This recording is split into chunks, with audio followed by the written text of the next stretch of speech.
Bom dia, Rafa. Bom dia a Bom dia, bom todas dia. mulheres aqui presentes. Que bom. Hoje é dia 7/4/2026, né? Estamos na nossa reunião de abril.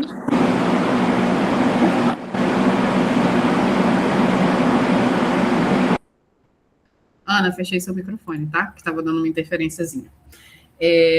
Então, estamos na reunião de abril do Neo de Cult. Hoje a gente está em diálogo com a Mariana Filgueiras, que é integrante do Neo de Cult, né? E está lançando no mundo esse livro maravilhoso, né, resultado do seu trabalho de doutorado, da sua tese, chamado Quirinas, a trabalhadora doméstica como protagonista na literatura brasileira contemporânea. Eu vou ler aqui a bio da Mari, que tem no próprio livro, né, lá na página 12. A Mariana é graduada em jornalismo pela Universidade Federal Fluminense, é mestre e doutora pelo programa de pós-graduação em estudos da literatura da UF, e professora no Instituto de Artes e Comunicação Social da UF. Sua pesquisa acadêmica investiga a representação das subalternidades e a cultura popular brasileira. Como jornalista, tem passagens pelo Jornal do Brasil, TV Globo, Revista Piauí, Jornal o Globo, onde ganhou 4 prêmios nacionais de jornalismo. É autora de O Avesso do Bordado, uma biografia de Marco Nanini, Companhia das Letras 2023. Integra a coletânea de crônicas Vem Pro Bola Meu Bem, da Numa Editora 2019. E, no momento, finaliza o livro O Voo da Mulher Arara, para 2026, sobre mulheres que migraram em caminhões de pau de arara nos anos 50. Esse livro é uma adaptação da sua tese de doutorado, defendida em 2024, com o apoio da FAPERJ, né, Fundação de Amparo à Pesquisa no Estado do Rio de Janeiro. Mari, fiquei muito curiosa sobre esse ponto final da sua biografia aqui, que eu não estava sabendo. É um outro projeto de doutorado? Não, não, o Voo da Mulher Arara? Isso. Não, na verdade é um livro para a Companhia das Letras, é um ensaio, é um que eu fiz o livro do Nanini e eles me convidaram para fazer um segundo lá, né? Então não tem nada assim, em tese, não tem a ver com a minha trajetória acadêmica, mas sempre tem, né? Sim, Então, verdade. como eu estou sempre trabalhando com cultura brasileira, mulheres invisibilizadas, acaba que a nossa história é uma só, né? Eu imagino que nas pesquisas de vocês devam ter trombado um pouco com isso, né? Então, por exemplo, essa é uma história que eu queria transformar em série de TV, porque eu tenho essa vida como jornalista, tal, roteirista de TV, e era uma história para virar uma série de TV, e a série não vingou na TV Cultura. Então, eu peguei uma parte dessa história, que é o ponto de vista das mulheres que pegaram pau de arara nos anos 50, e transformei no ensaio sobre como era a rotina da mulher no caminhão pau de arara. E Nossa, que incrível. é muito legal. E acaba que isso deságua na minha tese, porque muitas das mulheres nordestinas que foram para São Paulo, caminhão de pau de arara, que elas viraram domésticas, né? Elas Uhum. viraram as presidentes de sindicato de trabalhadoras domésticas, a maioria nordestina. Então, assim, Uhum. acaba que um tema bebe no outro, deságua no outro. Mas Sim, esse é um sem livro dúvida. que não é exatamente, não é uma pesquisa acadêmica, é um Uhum. ensaio. Ele até tem uns trechos meio ficcionais, assim, Que e legal, eu muito refiz legal. uma caminhada de uma das mulheres que veio andando, enfim, bem legal. Eu espero Ótimo. que ele saia esse ano. Então a gente vê, assim, é muito bom poder acompanhar esse tipo de trabalho também, né? Essas múltiplas escritas suas, né? Essas outras possibilidades de ler as suas reflexões.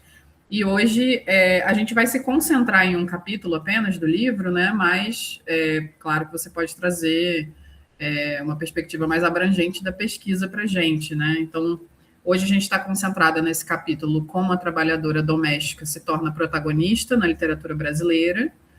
E aí vou passar a palavra para você, Mari, para você compartilhar o que você quer falar para a gente sobre esse capítulo, sobre esse trabalho, Deixa eu só e dar uma depois olhadinha na hora aqui. Ah, tá, 10h15, beleza. Tá. a gente continua o diálogo. Tá ótimo, gente. Obrigada pelo convite. É sempre muito prazeroso falar da minha pesquisa. Eu acho que eu tive uma grande sorte, que muita gente sofre, né, fazendo doutorado, tem questões, tem muita dificuldade. perfeitamente compreensível, mas eu não tive, eu fui muito feliz na minha pesquisa, eu fiz durante a pandemia, não foi fácil, fazer as disciplinas todas online. Só de estar aqui eu sinto aquele, não sei se vocês também sentem aquele gostinho, né? Eu fico louca para ter uns encontros presenciais, adoro quando as defesas são presenciais, mas é assim que é possível também, né? Então, eu fui muito feliz no meu doutorado, uma época que eu tenho até saudade, assim, porque esse tema ele foi aparecendo para mim. Eu trabalho com Lima Barreto no mestrado, sempre com vozes subalternizadas, como é que o pobre, a pobreza, o trabalhador braçal é representado na nossa literatura. Sempre é esse o meu trabalho, o ponto de vista das margens, né? E aí foi na pandemia que eu fui vendo com aquelas notícias de muitas mortes de trabalhadoras domésticas, né? Saiu uma manchete na época no Le Monde, o principal jornal francês, dizendo que as trabalhadoras domésticas brasileiras eram a classe, a categoria que mais sofria na pandemia. E aí teve aquela história tristíssima da Mirtes, em Recife, que perdeu o filho. Teve a história da Cleonice, a primeira vítima fatal de Covid no Brasil foi uma trabalhadora doméstica. Enfim, vieram várias histórias de trabalhadoras domésticas na pandemia, muito graves, né? A Madalena Gordiano, não sei se vocês lembram, que ela foi libertada depois de 38 anos trabalhando praticamente em trabalho análogo à escravidão, em Patos de Minas. Enfim, foram várias histórias que eu fui começando a pensar assim, nossa, então tem, além da representação do trabalhador precarizado, do subalterno, tem uma categoria que não está muito representada na nossa literatura, que é a trabalhadora doméstica. Então, foi a pandemia que foi meio que me mostrando que era um recorte social importante de eu dar uma olhada. E aí, quando eu fui começar a pesquisar, como é que estão as trabalhadoras domésticas na nossa literatura? Não tinha muitos trabalhos sobre isso. Eu encontrei um trabalho, por acaso está aqui na minha frente, que é o da Sônia Roncador, é um trabalho da Universidade de Brasília, muito bom, chamado A Doméstica Imaginária, que ela fala um pouco sobre o imaginário da trabalhadora doméstica, mas ela tem um recorte também muito específico. E aí eu senti falta de fazer um grande levantamento, assim. Como é que são as personagens trabalhadoras domésticas que aparecem na história da nossa literatura desde o século XIX? E aí, claro, que era um trabalho muito, né? Como é que eu vou saber todos os livros e tal? E aí eu fui, e nem tinha ainda a gente inteligência artificial. Hoje eu acho até que teria me ajudado bastante. Mas eu tive que fazer a lista na mão, por indexadores, por bases de dados, e aí fui usando palavras-chave, hemeroteca digital. Foi um trabalho bem... Contei muito com a memória da minha orientadora, que é uma sorte ter sido orientada por ela, Eurídice Figueiredo. Ela é uma excelente leitora de ficção brasileira, então ela tem uma memória... Ela leu tudo, então isso também me ajudou muito. Ela estava de férias, estava no supermercado, ela lembrei de um livro, lembrei de uma personagem. Então, isso foi me ajudando a montar esse quebra-cabeça. Né? Deixa eu ver se eu até... Peraí, voltei aqui. Ainda não era isso. É aqui, ó. Eu fui fazendo o seguinte, eu fui montando um quebra-cabeça, assim, uma lista, né? Esse levantamento. Eu comecei com Úrsula, porque eu acho que... Não que seja... Não é trabalhadora doméstica porque era uma escravizada personagem, mas eu fui pegando desde as personagens escravizadas como que elas estavam aparecendo na nossa literatura. Então, eu fiz um levantamento de 1859 de Úrsula até 2024, dos principais romances e contos brasileiros, as principais personagens trabalhadoras domésticas. E, assim, por mais que eu me esforçasse, é claro que é um trabalho em aberto, toda hora eu descubro uma, toda hora não, mas eu já descobri umas 3 ou 4 que não estão no levantamento, que depois eu fui descobrindo, e as pessoas vão lendo o trabalho e vão me mandando também. Então, eu pego desde as escravizadas até a hora que a trabalhadora doméstica começa a receber salário, como que elas aparecem na história da nossa literatura, né? E aí, aqui eu fiz só um mosaico com alguns dos livros, algumas das representações. Claro que, gente, assim, a maioria, vocês podem imaginar, né? Tudo um grande estereótipo, são mulheres que são objetificadas, são mulheres que só aparecem para fazer um alívio cômico na trama, elas muitas vezes não têm nome, não têm família, né? Isso não é uma surpresa para a gente, infelizmente, já espera um pouco isso. Mas eu tive gratas surpresas, eu não fazia ideia, por exemplo, um livro que me encantou, quero até escrever um artigo só sobre ele, Osman Lins, a Valovara, tem uma cena lindíssima de um enterro de uma trabalhadora doméstica que ela sai sobrevoando do caixão a cidade inteira, uma coisa meio fantástica, linda. Enfim, eu fui tendo algumas surpresas muito boas. Lima Barreto tinha um conto, 1904, já colocando uma trabalhadora doméstica como protagonista. O nome dela é Quirina, por isso é que a minha tese se chama As Quirinas. Enfim, fui encontrando algumas exceções muito legais, João Baldo Ribeiro também. Por exemplo, Gabriela Cravo Canela, do Jorge Amado, a gente não tem muito claro no nosso imaginário que ela é uma trabalhadora doméstica, né? A gente tem mais claro que ela é ali, uma mulher muito sensual, que cozinha muito bem. Ela é uma trabalhadora doméstica que pegou um pau de arara. Então, no início do livro, quando a gente vai ao texto, a gente vê como que, né, olha como é que ela aparece na capa clássica, né, aqui com sensualizada, tal. Enfim, a trabalhadora doméstica, ela aparece, eu fui vendo nesse levantamento, eu cheguei a 33 personagens e eu fui entendendo que ela aparece com ela aparece em 4 estereótipos geralmente, assim. Ou aparece como mucama maléfica, um pouco ali no início do século XX, final do século XIX. Ela é uma figura que aparece assim, sempre nos livros como se ela fosse causar o mal para a família burguesa branca, como se ela contaminasse as pessoas, trouxesse doenças, frivolidade. Então, uma mucama negra em contato com a sinhazinha, ela meio que ia contaminar a sinhazinha. Tinha um pouco essa ideia. Aparece muito como a mãe preta, né? E aí a personagem da tia Anastácia do Monteiro Lobato é a mais clássica de todas, aquela que acolhe, contadora de história, ela sempre releva as travessuras das crianças, cozinha muito bem, está sempre pronta para fazer um tabuleiro de doce, para contar um caos para todo mundo dormir. Né? E aí tem muitos estereótipos colados nessa figura também, fala errado, é meio burra, meio tonta, meio lenta, não é esperta. Por isso que a Emília dá tantas voltas na tia Anastácia, prega tantas peças nela. Enfim, outro estereótipo que aparece demais também é da doméstica guerreira, aquela que faz tudo, não precisa de folga, trabalha de manhã até a hora que ela vai dormir, ela sabe fazer tudo numa casa, tudo ela consegue, tudo ela dá um jeito, né? Sabe cozinhar, costurar. Enfim, o carro do Ferro Velho está passando aqui. E o último estereótipo que aparece com muita frequência é o da nega fulô, a mulher erotizada, né? Eu até separei aqui algumas imagens, por exemplo. É geralmente assim que a gente vê a trabalhadora escravizada, a escravizada doméstica e a trabalhadora doméstica, como que ela é meio representada, né, na nossa cultura em geral, né? Então, sempre assim, por exemplo, aqui, essa figura da mãe preta, é sempre um alívio cômico, né? Que é a Cacau Protásio em Avenida Brasil, ou a Ritinha naquela novela Por Amor, que ela é a Juliana Paz superotizada, né? Aqui, eu acho essa imagem da família de Ipanema naquelas manifestações de 2013 muito simbólica também. Enfim, é um pouco assim que ela aparece. Qual que é o problema disso, né, gente? É ficção imaginário racista, né? Como se a mulher negra subalternizada, ela só pudesse aparecer servindo, ela não tivesse sonhos, desejos, família, inteligência, ela sempre tem mau gosto, não sabe se vestir, se comportar, enfim. Esse clássico que a gente estuda tanto, né, das questões problemáticas do racismo na nossa elite, na nossa literatura. E aí, eu comecei a notar, quando eu estava fazendo esse levantamento, que tem um momento que as coisas começam a mudar um pouco, e é a partir dali de 2015. Né?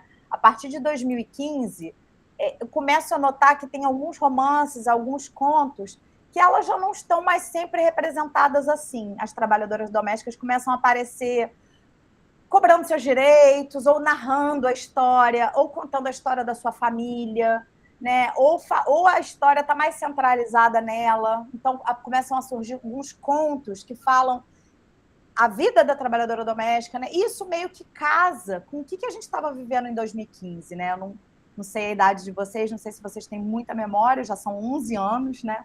Mas foi ali que começou o que ficou conhecido como Primavera das Mulheres, quarta onda feminista, né? Por conta daquele decreto de lei do Eduardo Cunha, do aborto. Aí teve a lei das domésticas, que a Benedita da Silva foi lá vestida de trabalhadora doméstica defender. teve a lei do feminicídio, enfim, várias coisas acontecem. A Marcha das Mulheres Negras, a Marcha das Mulheres Campesinas, a Marcha das Margaridas, né? Começaram a ter muitas manifestações. Em 2015, a gente meio que dá essa virada, né? Não que não existisse feminismo antes, a gente sabe tudo isso. Um livro que eu acho muito legal, que flagra bem esse momento, é o Explosão Feminista, da Heloísa Buarque de Holanda. Então, se algumas de vocês tiverem usarem isso no trabalho de vocês, essa virada, eu acho que esse livro ajuda a gente a mapear bem esse momento ali, né? E assim, claro, ali já começam também um reflexo da lei de cotas, do Bolsa Família, várias políticas públicas que vão empoderando essas classes mais subalternizadas, os trabalhadores, as pessoas vão entrando na universidade. Então, muitos netos e filhos de trabalhadoras domésticas começam a fazer seu curso superior, começam a contar a história das suas mães, das suas avós. Então, isso meio que faz um caldo ali, né? Um pouco isso que eu trato nesse capítulo. Por que eu escolhi esse capítulo para a gente falar rapidinho dele aqui? Porque é a virada. Eu acho a virada muito legal, porque também se a gente fica muito naquele levantamento, 30 romances falando, objetificando a mulher, a gente fica muito deprimido, né? E apesar dessa virada ter acontecido muito tardiamente, todas as vezes que eu falo isso em algum congresso, algum seminário, as pessoas ficam muito impressionadas. Nossa, mas então a trabalhadora doméstica só começa a aparecer no centro da narrativa em 2015, 2018. Eu falei, é impressionante, mas acabou de acontecer. Assim, isso é o item da minha pesquisa que me chama mais atenção, a descoberta da minha pesquisa que me chama mais atenção.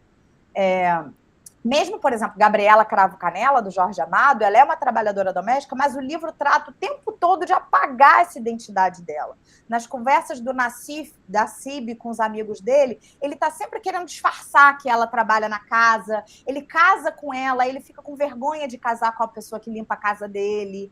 Então, a identidade dela como trabalhadora está sempre apagada. Então, ela até poderia ter sido a nossa primeira protagonista trabalhadora doméstica, mas isso não é... Isso é falado no início do romance. Logo depois ela vira uma cozinheira muito sensual, muito cheia de outros dotes, que domina a vida do Nassib, etc. Então, protagonista mesmo, assumindo, falando do trabalho, falando da sua realidade, isso começa a acontecer mais em 2015, né? E essa virada é um pouco que eu trato nesse capítulo, né? Eu ali no capítulo, se vocês tiveram a chance de ler, vocês viram que eu abro falando um pouco do Luxúria, que é um romance do Fernando Bonassi. Fernando Bonassi, ele escreveu o roteiro do Carandiru filme, ele é um cara do cinema e do audiovisual, muito interessante. Ele faz muitos roteiros desses episódios mais de ação da TV Globo, aquela série, eu acho que Justiça, eu acho que ele fez, sabe? Ele é um cara... Eu gosto muito da narrativa dele, é muito ágil, parece que você está lendo um roteiro de cinema. Assim. E ele conta nesse romance a história de uma família de classe média, de classe C, que ascende no governo Lula e começa a oprimir os seus empregados.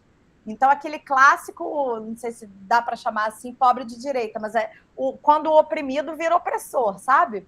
E aí tem uma história incrível ali que vai correndo, vai aparecendo, vai ganhando corpo no romance, que é a trabalhadora doméstica que dá a entender no final que ela envenena toda a família, né? E esse é um plot comum. Tem nas Criadas, do Jean Genet, é um plot comum assim, né, na história da literatura mundial. Não tão recorrente, mas existe, né? É um plot clássico. E o Marechal de Costas também, que a narradora do romance é a cozinheira, né? E o autor, ele é filho de uma cozinheira, então dá para ver que ele um pouco quis resgatar essa identidade da família dele. Água de Barrela, Eliana Alves Cruz, que ela fala das matriarcas da família dela, das antecedentes dela, das ancestrais, que todas trabalhavam lavando roupa. Então, a trabalhadora doméstica ali em 2015, ela começa a ganhar espaço nos romances e nos contos. Por que eu botei destacado assim, o Defeito de Cor? Porque ele é lançado em 2006, na verdade, bem antes de 2015, mas não é que exatamente, eu não sei se todo mundo aqui leu, mas não é que exatamente a Kehinde é uma trabalhadora doméstica protagonista da literatura. Não é exatamente essa a história. Mas sim, ela tem um destaque e eu acho que vale a pena, muito importante, Defeito de Cor nessa cronologia que eu estou fazendo, né? No capítulo, gente, eu quis deixar bem claro, eu acho que eu fiquei até um pouco repetitiva com essa história de que a história não é linear, não quer dizer que a gente está... E não é progressivo, não é que um livro vai surgindo e a gente está evoluindo. Tudo vai acontecendo meio que ao mesmo tempo, aí ao mesmo tempo que a gente avança, depois tem um retrocesso. A coisa ela é meio gelatinosa, não é linear. A gente não pode achar que é uma escala de que as coisas vão melhorando, não. A gente tem muitos avanços e retrocessos nesse meio tempo, né? E nessa época também eu acho que tem 2 símbolos muito fortes, que é Que Horas Ela Volta, que foi um fenômeno nos cinemas. Também não lembro se vocês lembram desse fenômeno, era uma coisa assim de todo mundo levantar e aplaudir, as sessões lotadas, né? E as pessoas indo com as suas trabalhadoras domésticas no cinema. Foi uma coisa realmente muito maravilhosa que a Anna Moulaer fez, que ela conta a história de uma trabalhadora doméstica no centro, ela está no centro do cartaz, e da filha dela que questiona essa realidade que a mãe vive. Isso também é muito inédito na história do nosso cinema. Tal. No mesmo ano, o Emicida faz esse clipe, que também é um curta-metragem, eu super indico vocês verem, chama Boa Esperança, que é o nome de um navio negreiro, e é um clipe dirigido pelos diretores de Cidade de Deus, né? Katia Lund, o João Weiner, que não é o diretor de Cidade de Deus, mas, enfim, está na mesma turma que fez Cidade de Deus, e é uma história dos trabalhadores domésticos da casa de patrões muito ricos que incendeiam a casa. E ele coloca quem para ser a última a atacar o fogo? A mãe dele, Dona Jacira, que está aí, morreu recentemente, Dona Jacira aí. Então, para fazer essa cena, o Emicida chama todas as trabalhadoras domésticas amigas da mãe dele para participarem do filme, ganharem cachê e botarem fogo no patrão, mesmo que encenado. Então, eu acho que isso foi em 2015 também. Então, eu acho que em 2015 realmente as coisas começaram a ser mostradas de outra forma. Assim, é uma virada que eu considero muito importante. Assim, ano passado fez 10 anos, até queria ter feito algo específico sobre isso. Diga, Elisa.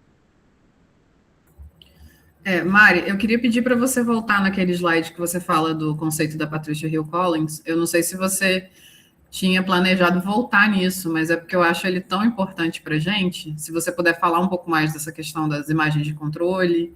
Ah, tá, claro, vou voltar lá. Vou voltar. Quando aqui, isso, eu acabei não explicando muito bem. Esse conceito da imagem de controle é um conceito muito bom da Patricia Hill Collins, né, grande ativista feminista americana. Tem o livro dela que a gente usa para tudo, que é o Interseccionalidade, né?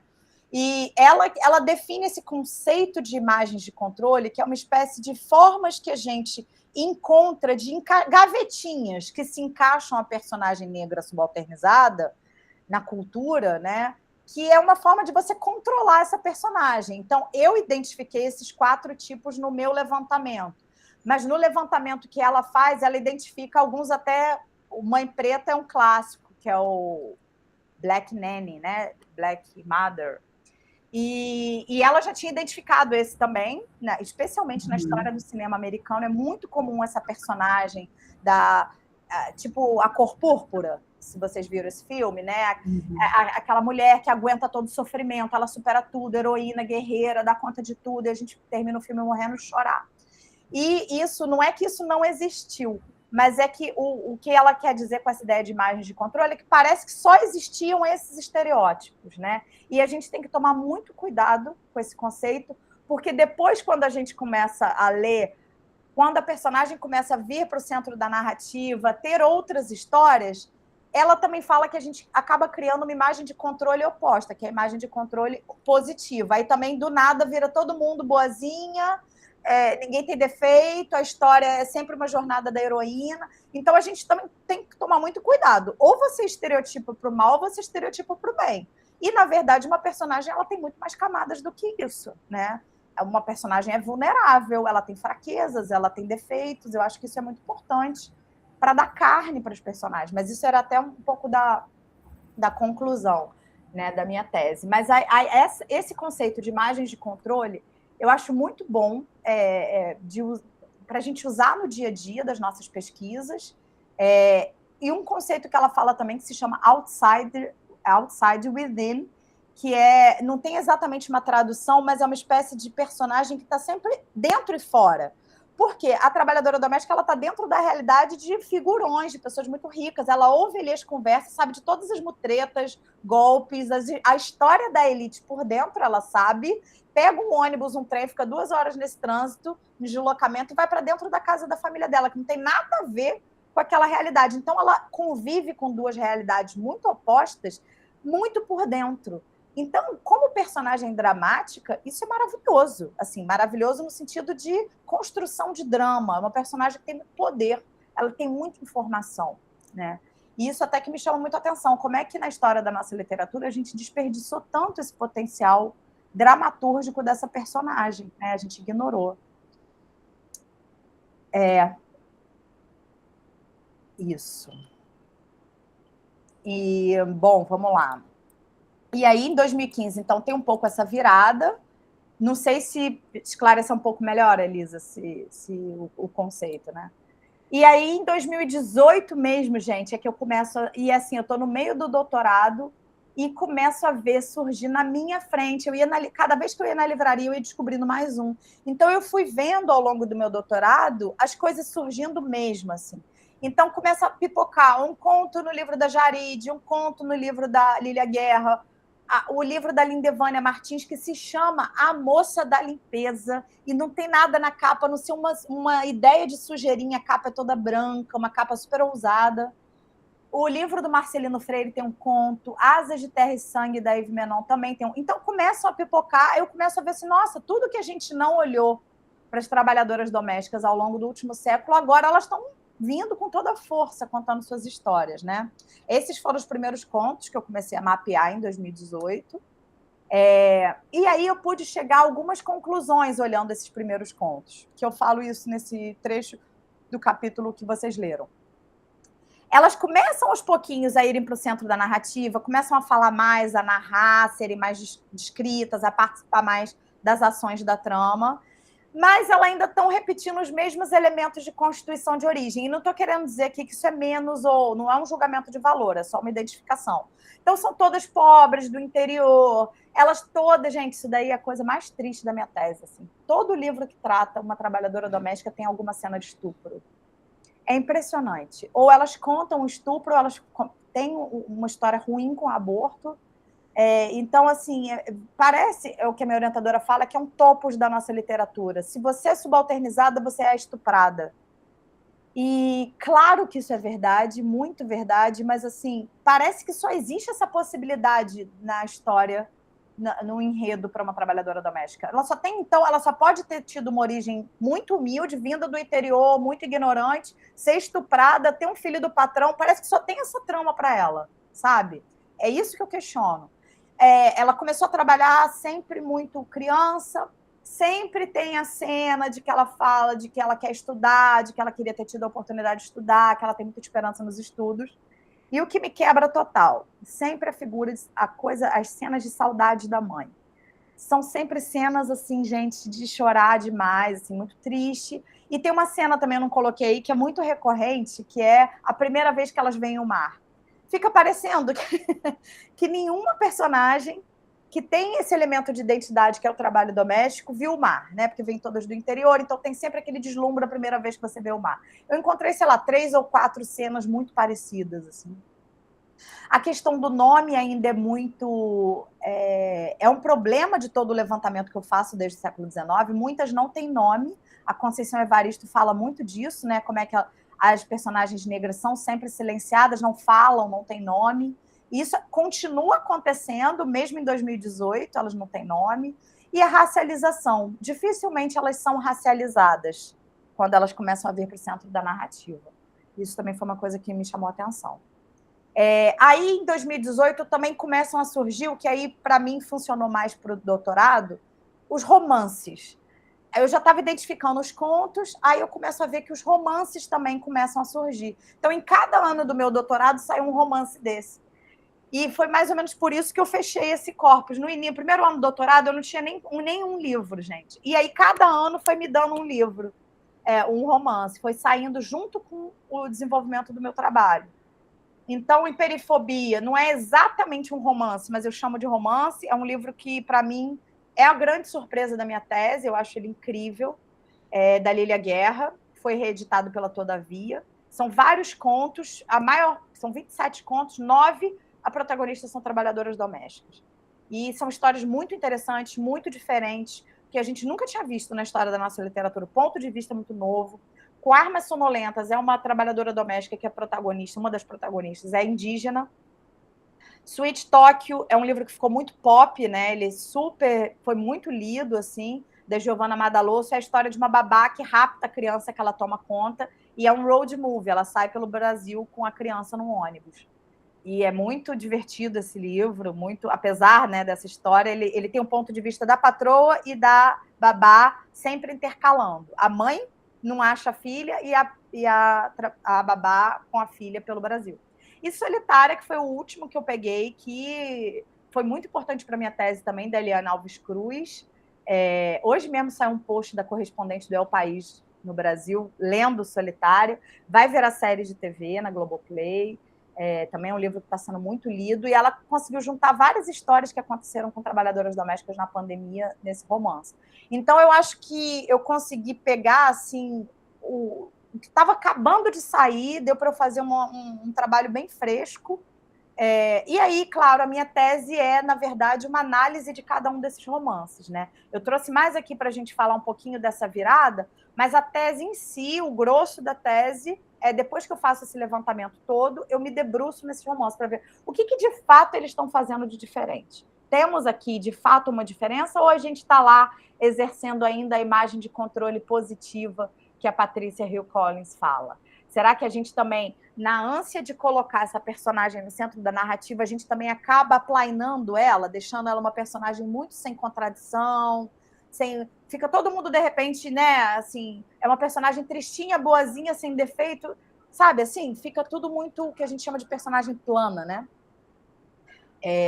Aí eu analiso cada uma. E uma coisa que eu acho importante também, que eu cito bem nesse capítulo da tese do livro agora, né? Que é aí vem o trabalho com a minha orientadora. A minha orientadora, ela tem muito isso, é muito estruturante para ela, para que a gente sempre faça críticas literárias feministas, né? E aí, o que é a crítica literária feminista? Inclusive, tem um verbete de um livro da UF que ela escreveu, que é o que é a crítica literária feminista. Eu sempre indico para as bibliografias de pesquisa, que eu acho bem importante esse verbete. E eu resumo do resumo aqui, tá, gente? É basicamente muito o que a gente já faz, até instintivamente, antes de saber que isso tem nome, né? O que a gente já vem aprendendo a fazer aí nos últimos anos. Olhar para uma obra literária tendo em vista as questões de gênero, né? Como é que são trabalhados os estereótipos de gênero? Né? Aquela mulher que é submissa naquele romance é para contar uma história? Ou a gente está só colocando mais uma mulher submissa no mundo? Né? De que forma o estereótipo de gênero serve ao drama, é problematizado pelo drama, ou é simplesmente o reflexo de uma formação ética de um autor ou de uma autora machistas ou sexistas? Né? As mulheres falam no livro? As mulheres são nomeadas? São objetificadas? As suas ações contribuem para a narrativa ou ela só aparece ali para enfeitar uma cena? Né? Tem até uma teoria no cinema, que agora eu esqueci o nome, depois eu posso mandar para vocês, que analisa isso no cinema também. Como é que as mulheres aparecem no filme? Uma conversa com a outra? Quando uma conversa com a outra é só sobre homem? Ou não? Elas fazem alguma coisa por conta delas? Elas pegam um carro e saem dirigindo e vão cometer um crime? Ou elas simplesmente estão... É isso, exatamente. Então, é um pouco isso. É a gente começar a olhar para os romances, quando a gente fizer crítica literária, com esse olhar, tá? E outra coisa muito importante na crítica literária feminista, de que forma as questões do corpo são trabalhadas. Essas mulheres menstruam, né, como é que é o parto delas? Como é que os autores homens narram os partos? Elas sofrem na TPM? Elas têm puerpério? Porque às vezes ficam aparecendo uns romances, aparecem umas mulheres grávidas como se aquilo fosse novela, a gravidez vira solução, e na verdade nós sabemos pela nossa experiência, que às vezes a gravidez é uma questão, né? Enfim, como é que as questões do corpo femininas estão trabalhadas? O desejo, a sexualidade da mulher idosa, né? Tem muitos livros que têm personagens idosas que parece que elas não têm sexualidade, né? Enfim, menstruação também é um artigo que eu quero muito escrever, como é que a menstruação aparece na literatura, né? Outro dia eu fiz até um texto sobre a menstruação na MPB, por conta da música do MC, aquela do Mods da Mulher, sabe? Que foi meio que... esqueci agora. Enfim, como é que a gente está começando a falar de menstruação, né? Aborto, amamentação, às vezes, né? Gente, quantas protagonistas do século XIX tem um filho atrás do outro, não tem uma cena de amamentação, né? Enfim, a linguagem, ela é reinventada ou a estrutura patriarcal e falocêntrica se impõe? Então, a gente investigar um pouco a linguagem desses romances, né? Ou tudo é muito falocentrado, tudo é muito, né? Enfim, outras formas de exploração da sexualidade são contempladas? Como é que estão as lésbicas, né? As mulheres trans? Enfim, como é que isso está nos romances, né? E uma coisa que eu gosto muito de olhar para sempre que a gente analisa um romance, uma série de TV, que a gente lança esse olhar crítico sobre uma obra de ficção como é que acabam as mulheres? Porque geralmente elas estão encarceradas, presas, mortas, assassinadas, estupradas, humilhadas, né? Como é que é o final das mulheres nesses romances? De que forma isso é construído na narrativa? Mais uma vez, não é para que não aconteça nada com as mulheres, é para a gente ver de que forma isso é manejado nesse romance, ou nesse conto, né? Então, esse é um pouco o óculos que eu coloco na hora que eu vou ler esses romances, tá? E aí fala um pouco também como que essa crítica literária feminista é também decolonial, e aí eu vou até além, uso o conceito de contracolonial do Nego Bispo, mas aí já avança por outros capítulos. E aí eu faço uma análise de cada romance, como eu falei para vocês, que é um pouco final desse capítulo, né? Se algumas de vocês já tiver lido algum desses romances, eu ficaria feliz que vocês lessem a crítica, porque eu acho que tem umas coisas ali que eu queria ouvir, né, a opinião das pessoas, assim, se concorda, se não concorda. Então, Perifobia, a Lília Guerra ela narra a partir de Cidade de Tiradentes, que é uma periferia de São Paulo, onde ela vive. A Lília Guerra foi doméstica, tá, gente? Isso é um grande diferencial. Ela não só escreve domésticas, como ela foi, a avó dela foi, a mãe dela foi. Hoje ela é enfermeira do SUS, estava ano passado na Flip, teve até um lance polêmico que aconteceu nela na Flip, que ela foi acusada de roubo, não sei se vocês lembram disso. Ou seja, quando ela é consagrada como escritora premiada, até aí ela sofre o que os personagens dela sofrem, né? A Carola Saavedra, que mora hoje na Alemanha, nesse romance ela vai assumindo mais a identidade mapuche dela, indígena. Então, a personagem dela, trabalhadora doméstica, é indígena, ela fala muito disso, tem muito um imaginário decolonial nesse romance. Eu acho um romance maravilhoso, esse, lindo. Sweet Talk, da Giovanna Madaloso, que é um romance bem pop também, dessa história da babá. A Giovanna já é, né, ela é paranaense, mora em São Paulo, escreveu para publicidade, ela tem bem o estereótipo que a Regina Dal Castanhe fala um pouco nessas pesquisas dela, né, uma escritora branca, de elite, né, e que colocou esse tema no centro da narrativa. A protagonista dela é uma babá. Eu até tenho um artigo que eu comparo a babá do Lima Barreto, que para mim é a primeira babá protagonista da história da nossa literatura, com a babá da Giovanna Madaloso, que é a segunda. Então, tem mais de 100 anos separando uma e outra, são duas babás que nos mostram muito sobre o ofício da babá, né? Eu acho um romance também bem importante. Para a gente falar um pouco até das dificuldades com a nossa resistência a alguns estereótipos, né? Que parecem que é muito difícil os autores se libertarem. Assim, gente, eu estourei totalmente o tempo, desculpa. E Solitária, né, da Eliana Alves Cruz, que eu falei com vocês, foi o último. Eu acho que ela foi muito ágil nessa coleta de dados para escrever um romance. Eu realmente um dia queria perguntar para ela como você escreveu um romance tão rápido, porque tinha acabado de acontecer a morte do filho da Mirtes, isso já entra no livro da Solitária quase que 2 anos depois só. E é uma história que entrou no Agente Secreto, não sei se vocês lembram, né? Uma referência àquela história do menino que cai do prédio. Então, assim, é uma história que foi tão impactante na nossa história recente, ela já entrou num romance, já entrou num filme que foi indicado ao Oscar, é uma história muito forte sobre uma trabalhadora doméstica, né? Enfim. E aí, gente, para minha grata surpresa, depois que eu estou terminando a tese, começam a surgir mais e mais livros com protagonistas domésticas, né? Então, O Céu para os Bastardos, que é um livro da Lília Guerra também, que ela pega um conto lá daquele outro que ela tinha feito e ela dá um romance para essa personagem. Louças de Família, da Eliane Marques, que é o primeiro livro com uma protagonista doméstica que ganha um prêmio de literatura no Brasil. Ele ganhou o Prêmio São Paulo de Literatura em 2024.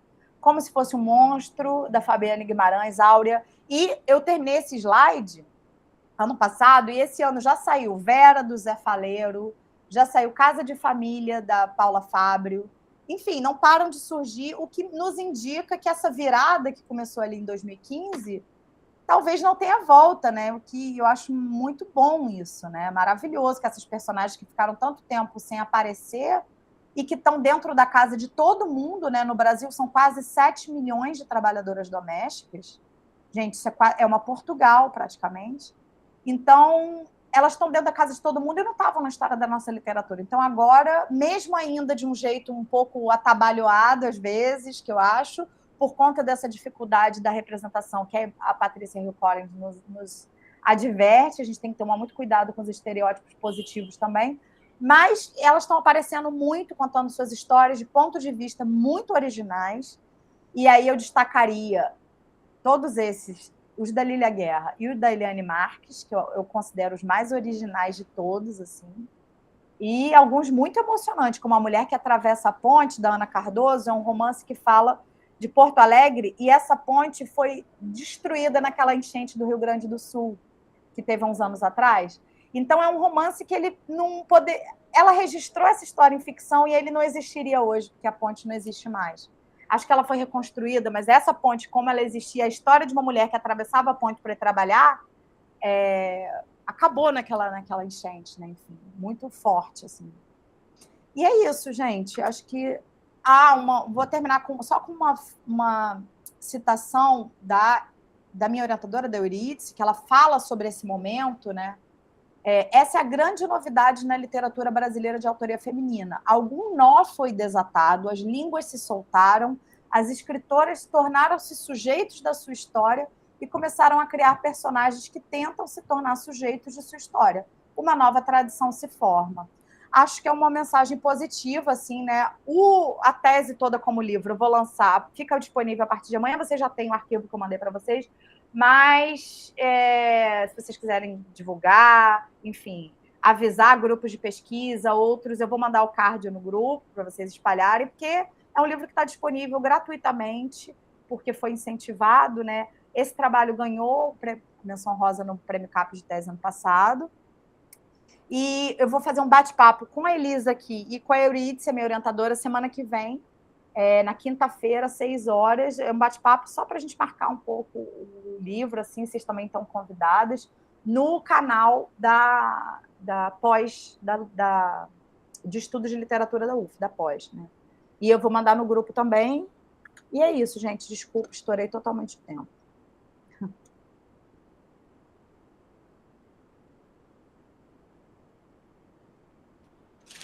Se tiverem alguma dúvida.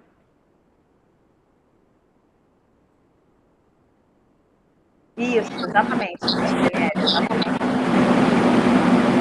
Oi, Mari. Então, gente, eu não sei se todo mundo que está aqui me conhece da outra reunião, não sei se todo mundo estava, mas meu nome é Ana Flávia, eu sou orientanda da Elisa no programa de pós-graduação da UERJ. E quando a Elisa me convidou para facilitar, né, esse debate, as perguntas sobre a sua tese, eu fiquei muito feliz, porque tem muito a ver com o que eu pesquiso também, essa subalternização, sobretudo de mulheres. E uma coisa muito interessante, porque quando a gente vai fazer uma crítica sobre algum texto, a gente tem que se apoiar nesses textos críticos que falam sobre essas coisas, e o seu texto foi o primeiro texto que eu encontrei que traz essa virada a partir de um marco político na literatura brasileira. Eu achei isso assim, interessantíssimo e vai me ajudar muito, inclusive. E aí eu tenho uma pergunta para você, Mari, que é um questionamento que eu tenho tido com frequência a partir desse momento que a gente está vivendo político atual. Porque, como você falou, em 2015 a gente teve a primeira presidenta mulher e teve toda essa lei das domésticas, teve todo esse movimento em prol de uma reconfiguração literária também. Mas aí eu queria saber o que você acha, assim, de 2015 para cá. Em que medida assim, você acha que essa transformação é de fato estrutural, ou se é só uma reconfiguração de estereótipos já existentes, tendo em vista, por exemplo, o movimento Red Pill, essa misoginia que está super em alta, que respinga muito, né, em mulheres que estão à margem da sociedade, né? Então, é uma coisa que eu tenho pensado bastante sobre isso. porque mulheres que estão à margem sofrem mais com essas questões. E aí eu queria saber de você, o que você acha sobre essa questão dos estereótipos? Se esse marco de 2015, você acha que foi de fato algo estrutural ou se foi uma reconfiguração de estereótipos já existentes? Sim, é uma ótima pergunta, Ana. Eu acho, de fato, que alguma coisa mudou, sim. Eu concordo muito com a Cidinha Silva nessa leitura que ela tem de que não tem como mais voltar atrás. Eu acho que a gente vê isso, inclusive, quando o mercado começa a capturar isso, começam a ter. Você vê, por exemplo, vou dar um exemplo. Alguma de vocês aqui acompanhou a novela Pantanal, a refilmagem? Essa última versão da Pantanal, da novela? Tinha uma personagem, eu vi Pantanal quando eu era criança, foi uma novela que me marcou muito, eu fui uma criança muito noveleira, e eu acho isso maravilhoso, eu prefiro ter horas de formação em teledramaturgia do que de matemática. Tive muito mais novela do que matemática. E eu acho isso importante, porque a gente começa a entender como a ficção funciona, protagonista, antagonista, né? E tinha uma personagem em Pantanal, que era a Inácia, que na novela original de 1990, eu tinha 9 anos, eu lembro, ela era simplesmente a cozinheira do Zé Leôncio, entendeu? Ela ficava ali servindo a ele, sendo a babá daquele homem barbudo velho. E ela fazia as comidinhas dele, cuidava da casa dele, ela que dava conta da casa toda dele. Nessa novela refilmagem da TV Globo de agora, gente, desculpa, tem alguém varrendo uma calçada com um soprador aqui, mau barulho. A TV Globo, que tem 1000 problemas estruturais, mas que entendeu que ela precisava rever algumas questões de estereotipia, ela deu uma família para a Inácia. E uma família legal, uma família que tinha trama, subtrama. A Inácia tinha uma filha, tinha um marido, tinha questões. A Inácia mandava e determinava as ações do núcleo principal do Zé Leôncio. Então, isso para mim, claro que é uma apropriação, claro que a TV Globo entendeu que ela tinha que... Mas isso é muito importante que isso aconteça. Isso mostra para a gente que não vai dar para eles ficarem naquele estereótipo que era muito aceitável. Vai ter que mudar, ainda que seja... Não é o que soluciona, mas em termos de representatividade é muito importante. Então, eu acho realmente que 2015 foi muito importante para estabelecer esses marcos. Tanto é que a resposta é imensa, né? Nunca nos mataram tanto, nunca esse movimento Red Pill e tudo isso é uma resposta porque a gente gritou muito, a resposta vem alta. Eu realmente acho que na ficção, e eu tô falando, gente, assim, tô falando desde romance a fantasia, sabe? Qualquer gênero, novela, série de TV, a série Made americana foi um sucesso. Conta a vida de uma babá, né? Tem essa novela aí, esse filme que é o maior blockbuster, A Empregada, né? Então, de um jeito ou de outro, a desconstrução do estereótipo acontece, com problemas, sem problemas. Como eu falei, muito desses romances que eu cito, eles ainda carregam muitos estereótipos, mas assim, é isso. A gente tá, sabe, agora são vários romances para a gente ver. Então, por exemplo, o que eu estou trabalhando nesse momento é o romance do José Falero, Vera, em que são a história de 2 trabalhadoras domésticas, elas conversam muito no ponto de ônibus. Tem cenas e cenas delas conversando enquanto elas esperam um ônibus. Ana, eu nunca vi essa cena na literatura brasileira. O ponto de ônibus não é o lugar que a gente mais fica hoje em dia, gente. A gente que é estudante, trabalhador. Como é que o ponto de ônibus não é cena de romance, de série? Um monte de coisa acontece no ponto de ônibus enquanto a gente está ali 1 hora, 1h30 esperando um ônibus. E ele coloca isso no romance. Então, eu acho que essa desconstrução já aconteceu. Isso impede que um escritor homem carregue em vários estereótipos de gênero. Não, várias coisinhas tem ali problemáticas que eu vou identificando. Mas, assim, tem muita coisa muito legal. Tema de ônibus, nossa, ônibus gente, dá uma tese. Olha, super dá uma tese. Ônibus, trem, tem muita coisa rolando de cena de literatura em ônibus.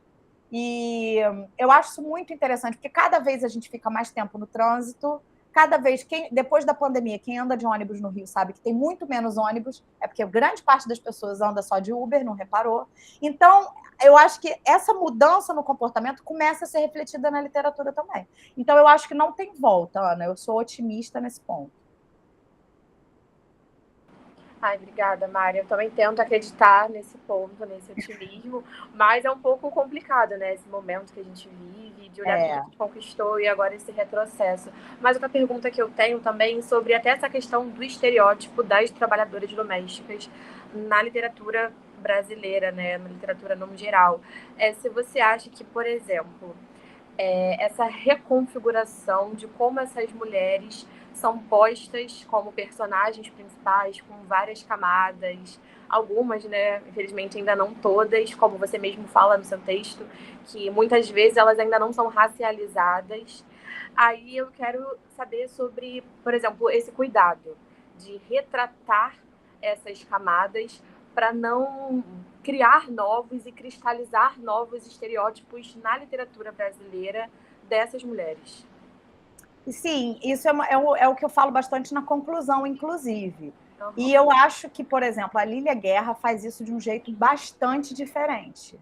Eu indico demais o Perifobia para qualquer pessoa que esteja trabalhando literatura contemporânea. Eu acho que Perifobia, até mais do que O Céu para os Bastardos, mas ele traz coisas ali. Eu vou dar um exemplo para vocês. Eu acho que eu já dei esse exemplo na aula da Elisa. Me desculpa se eu me repetir, Elisa, mas tem um conto da Lília Guerra, só para vocês terem uma ideia.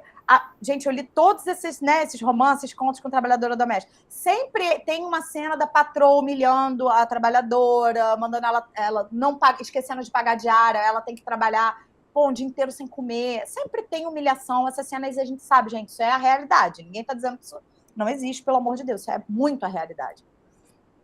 Mas aí a Lília Guerra vai fazer uma protagonista, vai escrever um conto, aí o que ela faz?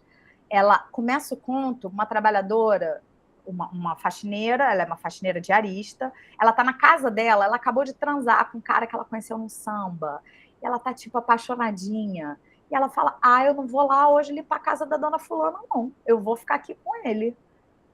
Matou a diária, ficou com o cara... E aí não foi trabalhar, aí na próxima vez que ela vai trabalhar, a patroa dá um esporro nela, e a cena é ela fazendo, aí ela começa a limpar, a patroa fala, dá um esporro nela, ela larga a faxina no meio e vai embora. Por quê? A patroa é obrigada a terminar de fazer a faxina se ela quiser andar na casa dela. Ela joga aquela água com sabão e vai embora. Então, se a mulher quiser ir no banheiro, ela vai ter que puxar um rodo.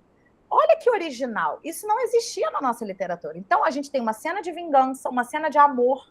Você não vê uma trabalhadora doméstica gozando, amando, na cama. Ela está sempre em pé, trabalhando, varrendo, pendurada na janela. Então, ali ela está deitada, sendo feliz, sendo amada, entendeu? E decide, não vou trabalhar. O que é uma atitude super punk também, né? O João Antônio tem uns contos em que os trabalhadores falam, eu não vou trabalhar hoje, não. Não vou, não. Porque a gente só vê o trabalhador, desculpa a expressão, mas se fudendo, né? Em todos os contos, em todos os romances. O que é muito verdade, volto a dizer. Mas eu também gostaria de ver essas cenas de revolta. Não vou hoje trabalhar, não. Vocês que se danem aí. Eu vou fazer o que eu quero. Então, ela traz pra gente cenas que a gente não está acostumado a ver.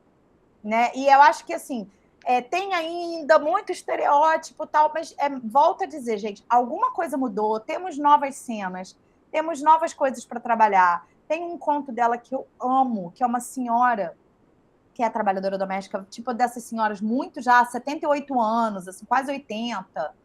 E aí ela volta para casa, o marido dela também velhinho, fica esperando ela voltar, ela vai fazer a diária dela de limpeza, volta para casa, ele está em casa e ela não volta, ele vai ficando desesperado. O que o nosso imaginário pensa? Podem chutar, gente. O que vocês acham que aconteceu com ela? O nosso imaginário viciado nas narrativas que condenam e anulam as mulheres. Que aconteceu alguma coisa horrível com ela, né? O conto você vai lendo, é normal, a gente só lê feminicídio o dia inteiro, né? É isso que nos acontece. Cara, aí você já fica assim, meu Deus, que não seja muito grave o que vai acontecer. Ele tá esperando. Quando ela volta, ela não tinha os dentes, ela volta com uma dentadura nova. Ela tinha ido colocar uma dentadura para fazer uma surpresa para ele. E nem passou pela minha cabeça que fosse uma coisa positiva. Então, é um conto que me lembra de pensar por que o meu imaginário estava esperando que ela morresse, que ela fosse assaltada. Entendeu? Então, ajuda a gente, é a ficção ajudando a gente a questionar a realidade. E aí é uma cena super linda, porque aí o marido dá um beijão nela, ou seja, tem idosos se amando também, que a gente não vê, né? E ele fala para ela, poxa, mas eu gostava tanto do seu beijo antes, era um beijo mole. É uma coisa assim que, cara, eu nunca tinha parado para pensar o que é beijar alguém na boca sem dentadura, entendeu? Desconstrói também a coisa né, da mulher perfeita, da mulher. Ela tentou agradar ele, e tudo bem, ele gostou, ele achou ela linda de dente, mas ele também gostava dela sem dente, o beijo dela era macio. Então eu falo, são tantas imagens novas que esse conto me traz, que eu falo assim, eu quero ler isso, eu quero ler coisas que eu nunca li, imagens que eu nunca vi, sabe? Eu não quero toda cena, tem que estar ela lavando prato, ela se ferrando, ela sendo estuprada, ela tendo filho do pato. Não, vamos contar como é que é ela na casa dela, como é que é ela sendo amada pelo amor dela, como é que é ela quando ela resolve não ir trabalhar, como qualquer um de nós? Por que ela tem sempre que conseguir dar conta de tudo? Que é a imagem de controle da doméstica guerreira, que eu falei lá. Né? Por que ela não pode simplesmente, hoje eu não vou trabalhar, ela que se dane, a Dona Celeste, depois eu dou um jeito, entendeu? Então, acho que essas novas autoras vão trazendo pra gente cenas que a gente não vê, cenas que a gente não está acostumado que sejam narradas, imagens realmente originais da vida do Brasil, assim, sabe? Obrigada, Mari. Isso que você falou é bem interessante, porque ano passado, inclusive, a Conceição Evaristo deu um curso na Casa Rui Barbosa sobre a prosa de mulheres, da literatura brasileira e diaspórica, e ela fala exatamente sobre isso que você falou, sobre a visão da trabalhadora doméstica de ser a mãe preta, que é a base da sociedade brasileira, né? Que forma todas as pessoas num geral, e como urge a necessidade de a gente mudar essa perspectiva agora de uma mulher, sobretudo uma trabalhadora doméstica, que não tem essa obrigação de carregar toda uma sociedade nas costas, né? Formar essa sociedade. Então é muito interessante mesmo esse ponto que você falou. Perfeito, eu adorei. Exatamente. É muito Obrigada, peso, Mari. sabe? Eu gosto, até eu escolhi essa capa para o meu livro, que é um pouco isso. Ela olhando para fora, olhando para o horizonte, olhando para, sabe? Ela não está pendurando a roupa no varal, ela já pendurou e agora ela está pensando na vida dela, né? Essa é uma pintura da Manuela Navas, eu gosto sempre de dizer, eu pedi autorização a ela para usar. A Manuela Navas é uma pintora lá de São Paulo, super jovem, negra. Ela também tem uma ancestralidade de trabalho doméstico, marginalizado. E ela sempre retrata essas figuras em situações de descanso, de felicidade. Então, são sempre mulheres negras dançando, sendo felizes, fazendo a unha, sabe? Andando na rua livres, olhando para frente. Então, eu quis trazer também para a linguagem visual do meu trabalho esse é um movimento que também está acontecendo nas artes visuais, Ana. A pintura também está trazendo, está representando essas mulheres. Então, também tenho vontade de, em algum momento, trabalhar isso em relação às artes visuais. Assim. Tem aparecido muitos trabalhos artísticos desse momento de vamos olhar as trabalhadoras domésticas por outros pontos de vista, né? Sim, inclusive no seu texto, nessa apresentação, você trouxe uma música do Emicida, né? E ele tem outra, não sei se você conhece, que é A Ordem Natural das Coisas. E ele cita, assim, o dia a dia de uma Dona Maria, inclusive, que ela é uma trabalhadora doméstica, merendeira em escola. Ele narra o trajeto dela até o trabalho, tudo isso antes do sol nascer. E como monta a sociedade, tipo, monta o dia a dia de várias pessoas, esse trajeto que ela faz até o trabalho. Olha aí, não conhecia essa canção. Isso daí é tudo boa. que a Françoise Verger fala, as mulheres que abrem o mundo, né? São essas mulheres que, antes de todas as empresas da Nasdaq, das bolsas de valores começarem a operar, foi uma mulher ali abrir e limpar, né? São as mulheres que abrem o mundo. A ordem natural das coisas. Isso, Ordem Natural das Coisas, do Emicida. É daquele álbum super famoso dele, Amarelo. Eu acho que eu não prestei atenção. Ótima lembrança. Quando o Amarelo saiu, eu ainda estava... Eu já tinha terminado a tese, eu lembro direitinho. Eu acho que aí eu fiquei mais desatenta. Tem uma também do... Ai, meu Deus, é um rapper também, que ele descreve a vida do pai dele como marido de uma trabalhadora doméstica. Eu esqueci o nome dele agora. Rodrigo, alguma coisa assim. De São Paulo também. Muito interessante. Enfim, esse é um movimento que não está acontecendo só na literatura. A literatura, geralmente, é até a última linguagem a refletir as mudanças sociais e políticas do país, porque ela leva mais tempo, é normal. Por isso que eu fico tão admirada da Eliana Alves Cruz ter captado e produzido esse romance tão rápido, assim. Mas a música, geralmente, é a primeira linguagem que detecta as mudanças sociopolíticas, o cinema também, apesar de levar muito tempo para fazer um filme, mas ele é mais ágil nessa percepção. A literatura ainda é um pouco mais lenta, assim. Então, realmente, quando os livros já estão anunciando que alguma coisa mudou, a canção, o cinema, e agora eu percebo, as artes visuais já estão também indicando isso há algum tempo. Sim, é isso que eu trouxe, Mari. Se alguém quiser trazer... Obrigadíssima pela leitura. Nada, obrigada a você. Eu achei Seguimos incrível. em contato. Gente, se alguém quiser trazer alguma pergunta para Mari, fiquem à vontade. Tem pouca gente, não dá para ligar o microfone.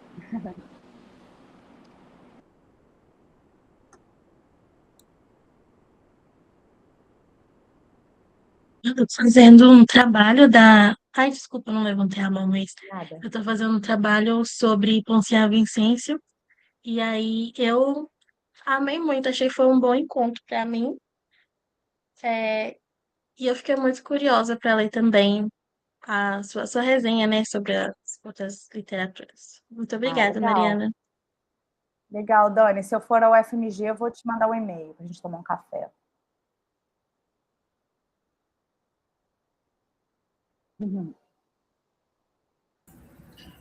Bom, Mari, muito obrigada pela sua exposição, né? Vocês estão me ouvindo? Sim.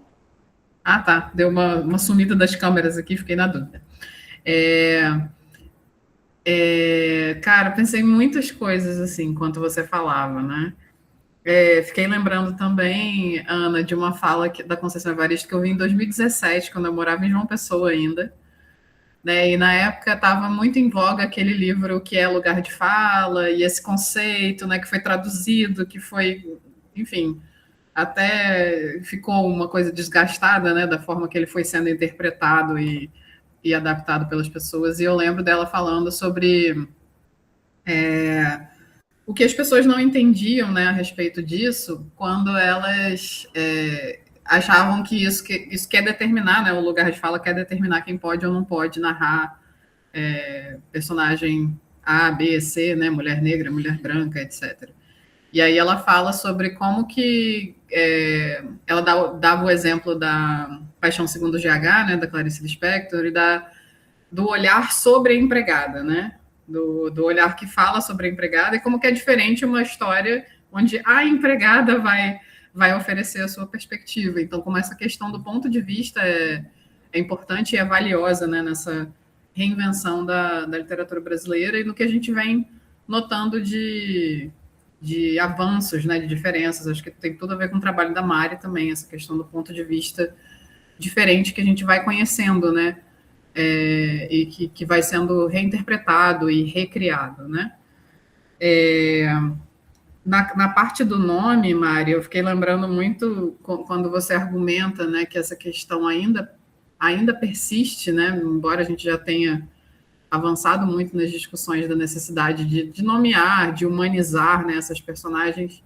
Eu fiquei lembrando do podcast A Mulher da Casa Abandonada, né, que é mais recente, que foi um sucesso em 2022, né, e como que aquela história toda foi contada sem o nome da empregada, né, e a gente espera até o episódio final, onde ela tem poucas falas, né, ou nem lembro agora se é exatamente uma entrevista com ela, ou se é falando sobre como ela está, né, mas que a gente demora anos, né, para conhecer o nome e essa ex-empregada doméstica, né, que volta numa série de TV, né, que foi feita no ano passado.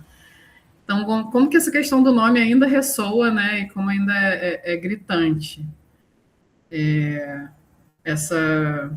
A coisa mais comum que existe é que elas não tenham nome. O caso que mais me choca é o do Nelson Rodrigues, porque ele tem 7 peças, ele tem 17 peças no total, 7 peças são tragédias cariocas, né, o que a gente fala que são as tragédias urbanas dele, que falam de famílias burguesas. Elas todas têm empregadas domésticas. Eu lembro que eu fiz uma conta que era assim, 3 tem nome e uma fala. É um negócio assim.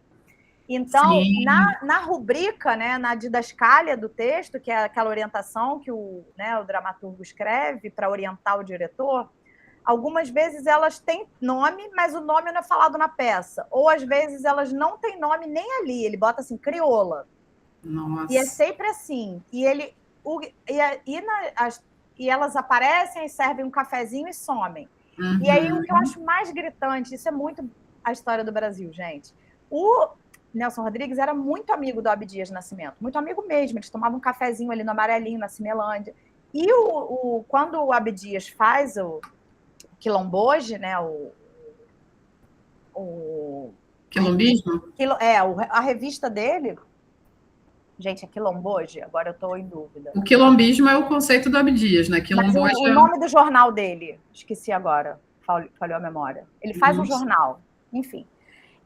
Ele convida o Nelson Rodrigues para escrever um artigo, e o artigo que o Nelson Rodrigues escreve é o seguinte, que agora os atores negros tinham que assumir os papéis negros, que eles não podem entrar numa peça de teatro. Isso, eu confundi. Eles não podem entrar numa peça de teatro, entregar um cafezinho, sair do palco. Ele escreve isso, gente. Eu pego o texto na íntegra. E é exatamente o que ele faz nas peças dele. Aí tem a última peça dele, se chama A Serpente. Tem uma lavadora... Quilombo, é isso. Obrigada pela pesquisa. Eu confundi com Quilombojo, o jornal Quilombo. Ele chama o Nelson Rodrigues para escrever um artigo. Se eu não me engano, no número de estreia, eu falo isso tudo na tese. E aí, na última peça dele, em 78, ele escreve essa peça, A Serpente. A versão do cinema ficou até muito famosa, justamente com o Nanini, né, da biografia que eu fiz, com a Zezé Mota. Ela interpretava essa personagem que era uma lavadeira de roupa, e ela não tinha nome, o nome dela era Crioula. E é assim que as pessoas chamavam ela no filme, Crioula, Crioula, Crioula. Ela tem fala, ela revida. Chega uma hora que ela fala lá o que ela acha. Mas é daquele jeito, falando errado, sendo sempre domesticada na sua fala. A personagem dela só aparece para resolver os problemas sexuais do personagem branco. Então fica muito explícito. Assim. Nem a personagem que fala tem nome. Porque o mais comum é que elas nem falassem. Entra ali, serve um cafezinho, dá uma deixa, fala uma piadinha e sai. Mas aquele constrói uma personagem que fala, revida, tem raiva, tem sentimento, nem ela tem nome. Então é muito impressionante assim, como que as pessoas naturalizaram não nomear essas mulheres. Sim. E é tudo, gente. Peça do Sartre, a criada não tem nome. É tudo, assim. Filme contemporâneo, progressista. Não, e você falando, eu fui lembrando de outras novelas também, daquele meme, né? Cafezinho, Dona Helena. Era a única fala daquela, da Thalma de Freitas. Exatamente. Uma mulher sensacional, uma artistona, cantora e tal. Enfim, como demora para a gente refletir sobre essas coisas. Então, não tem mais isso, Ana. Eu acho assim, pode até ter, mas assim, as pessoas já estão ligadas que não dá mais para fazer isso, entendeu? Sim. Então, eu acho que alguma coisa nisso já mudou. Mesmo que seja blackwashing, mesmo que seja fake, como muitos dos trabalhos de mercado são, né? Às vezes é só para parecer que é todo mundo muito progressista. Mas, assim, o caso, para mim, da Inácia na novela Pantanal é muito sintomático, assim. Essa nova versão, ela ganha uma subtrama só para ela. E é isso que eu acho que a gente espera. Que essas personagens tragam suas famílias, seus dramas, seus sonhos, sua subjetividade. Não dá para a gente ficar naturalizando que uma personagem estrutural na trama não tenha participação no enredo, né? E, assim, eu tinha escrito algumas perguntas assim que na verdade já foram respondidas na sua exposição, mas eu fiquei com uma coisa parecida assim com o que a Ana colocou no começo também,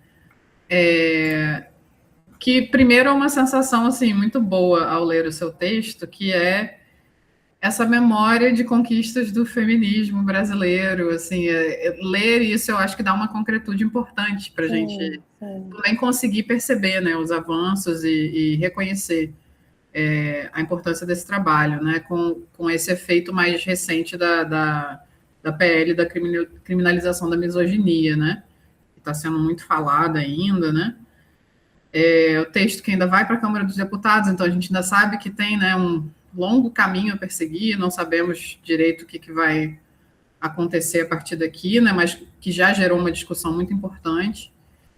E aí eu fico pensando assim um pouco me interessa muito essa relação, né, arte e política e o que acontece no contexto, né, sócio-histórico e como que isso se reflete na ficção, nos textos narrativos. Eu fico pensando de que forma essa prática feminista que a gente vê que tem alguma consolidação no âmbito legislativo, né, quando a gente pensa na lei das domésticas, quando a gente pensa na Lei Maria da Penha, né, na palavra feminicídio, que vem aí sendo usada desde 2015, né, nessas mudanças, né, de que forma essa prática feminista, que fica muito evidente nesse âmbito, nos permite ou nos possibilita, né, imaginar outros cenários futuros para as mulheres brasileiras, né? Porque eu acho que uma das grandes dificuldades que a gente enfrenta é que quando uma coisa se consolida no âmbito legislativo, até isso se traduzir em práticas da cultura, é um período muito grande, né? Por exemplo, a própria questão do feminicídio, né? Como que esse termo foi rechaçado à época, como que a gente não via nos jornais, né? Nos noticiários, e hoje já é um cenário totalmente diferente. As pessoas conseguem entender um pouco melhor, né? Quando eu digo as pessoas, não falo pessoas da nossa bolha que têm informação sobre estudos de gênero, mas digo no popular mesmo, né? Mas como que tem esse gap imenso, assim, e aí eu fico pensando nessas mudanças no âmbito legislativo, né, e nessa tradução para a linguagem da literatura que você fala, né, que também vai representar essa possibilidade do imaginário, né, do imaginário ir para um outro lugar, de ver essa mulher de uma outra perspectiva, ou imaginá-la de uma outra perspectiva. Não sei se você quer acrescentar algo ao que você já falou. Não, sim, eu quero dizer que a Sueli Carneiro tem uma fala muito boa que eu uso no livro sobre isso, que só a ficção ela pode começar a mudar, não é mudar a realidade, mas é porque a gente precisa imaginar antes de realizar. Se a gente não consegue puxar as rédeas da ficção, da imaginação, para uma outra possibilidade de existência para as mulheres, então, né, assim, tá tudo muito grave. É preciso que, pelo menos na ficção, a gente realize essas possibilidades de existência dessas mulheres, né, dessas outras subjetividades. Imaginar, né? Então, a Eliana Alves Cruz também fala isso bastante sobre o Solitária. A Mabel, ela é uma estudante de medicina. Então, imaginar que a filha da doméstica virou estudante de medicina é uma imaginação hoje possível no Brasil por conta das realizações políticas. E ela pode construir esse personagem. Esse personagem é crível, mas ele precisa também acontecer na ficção para que ele aconteça na realidade. Porque senão, se a gente nem consegue imaginar que isso é possível, né? Quando eu leio um conto do Lima Barreto, de 1904, um enfermeiro tão cuidadoso com uma escravizada de 100 anos, meu primeiro pensamento é, será que então tinham pessoas benevolentes, né? Tinham, porque se eu for só ler o que os romances e contos do século XIX me contam, ninguém me ligava para essas pessoas, né? Enfim, então eu acho que é muito importante que a ficção puxe a rédea dessa nova existência, né? Enquanto você falava, eu fui lembrando de uma vez eu adoro ler coisas sobre neurociência, eu acho fascinante. Assim. E aí tem um livro, que agora também não vou lembrar o nome, Perimenopausa, não me deixa lembrar as coisas, mas depois eu mando para vocês, que é sobre um neurocientista falando como que o corpo humano é formado no ventre. E ele fala que a capacidade de imaginar, nossa, ela é formada antes do que o órgão de enxergar. Então, a gente, antes de ver o mundo, você precisa aprender a imaginá-lo. Então, eu acho que tem muito a ver, tem um eco aí com o que a Sueli Carneiro fala, sabe? Antes da gente mudar as coisas, a gente precisa imaginá-las. A gente precisa imaginar o que essa senhora que está aí apoiada no balcão está pensando, né? Para que ela passe a pensar também na vida real. Então, eu acho que a ficção tem esse poder. E quando a gente pensa assim, poxa, mas eu quero deixar claro que não é porque teve a lei das domésticas que no ano seguinte tinha um protagonista. Não é assim que as coisas funcionam. Mas é porque a gente foi sentindo mais conforto em falar sobre isso, as pessoas se expressarem, a cobrarem, as mulheres se organizaram e lutaram por isso, é que as suas famílias, os seus netos, quem foi para a universidade, começa a ficar curioso por essas histórias. Tanto que, na maioria dos romances, os livros estão dedicados às suas mães, avós, tias, que foram empregadas domésticas. Ou seja, é muito por conta dessa memória familiar que aquele autor está escrevendo aquela história, né?